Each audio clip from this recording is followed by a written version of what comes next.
Messieurs les anciens combattants, monsieur le député, monsieur le conseiller général, monsieur le président de la communauté de communes, mesdames et messieurs les élus municipaux, mesdames, messieurs.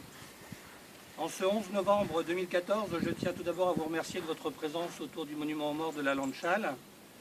À travers le pays tout entier, la communauté nationale se rassemble aujourd'hui et se recueille pour rendre hommage à tous ces soldats de la guerre 14-18 tombés pour la patrie.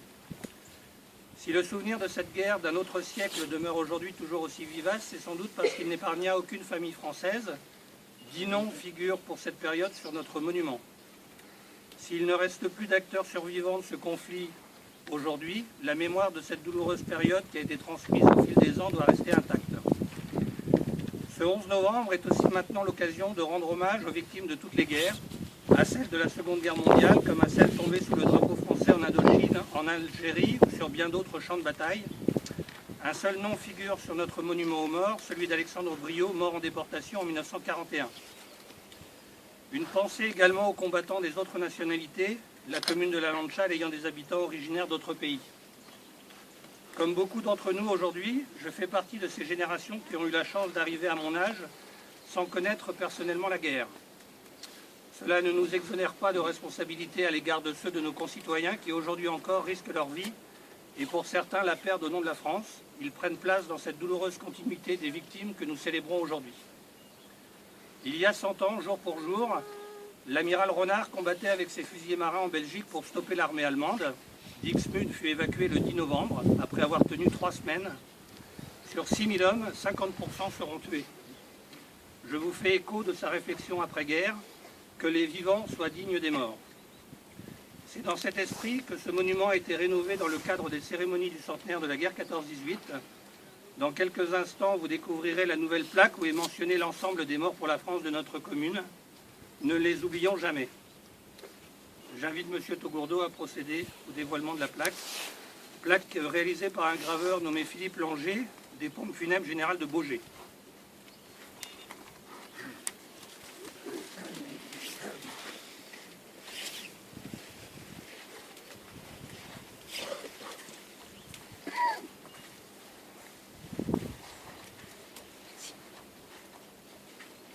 Je vous laisse la parole, si vous voulez dire un petit mot.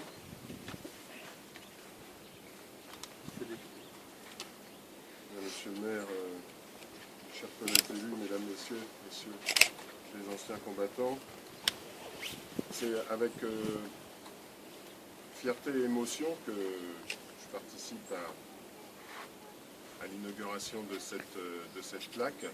Et monsieur le maire, vous avez parfaitement raison d'avoir procédé à la rénovation de ce monument aux morts, puisque ce souvenir, ça commence par là, c'est presque à lire aussi les noms des morts pour la France directement sur le monument.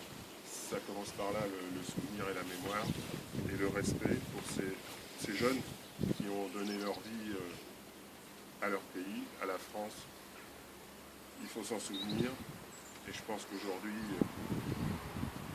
tout ce qui attend la France au niveau des réformes, aujourd'hui on demande aux élus de donner pas leur vie à leur pays, un peu de leur ego. Donc je pense qu'il faut poursuivre l'exemple de ceux qui auraient pu arrière-grands-parents et qui sont morts très jeunes, parfois sans descendance, mais aussi d'autres fois avec de la descendance.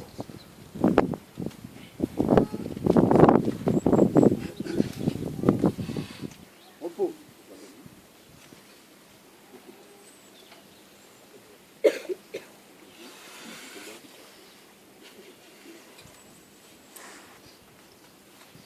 Garde à vous.